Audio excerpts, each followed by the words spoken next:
In today's video, I'm going to teach you how to make image smaller on Substack. By the end, you'll know exactly how to jump into a post, add an image, and resize it so your layout looks clean and professional across both web and email. Start by heading to your Substack dashboard and opening the post section. This is where you can see all your drafts and published entries in one place. Find the post you want to adjust. Next to the title, look for the 3 dots icon. That menu gives you quick actions for the post. Click it, then choose Edit to open the post in the Substack editor. Once you're in the editor, place your cursor where you want the image to appear. Look for the Insert Image button in the formatting toolbar and click it, then choose Image. You can upload a file from your computer or paste an image link if you have one. If you're prompted with options, pick the file that best fits your story and give Substack a moment to place it in the post.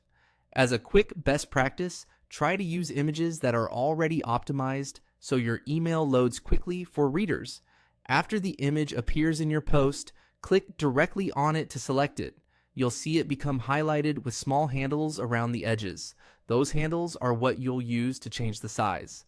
To make the image smaller, click and hold one of the corner handles and drag inward. Corners keep the image proportions intact, so the picture won't look stretched or squished.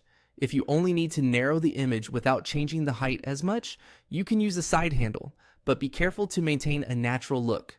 As you drag, watch how the image sits within the text column. Aim for a size that supports your content rather than overpowering it, especially if the post will be sent by email. Release the mouse when you're happy with the size. If you make it too small or too large, no worries, just drag again or use undo to step back. Before you wrap up, give the post a quick skim to make sure the resized image aligns well with headings and paragraphs. Use the preview to see how it will look to subscribers and pay special attention to how it appears on mobile. A balanced image size helps your post read smoothly and keeps readers focused on your message. That's all there is to it. Open your post, use the image tool to insert a picture, click the image and drag a handle to make it smaller. Simple, clear, and effective.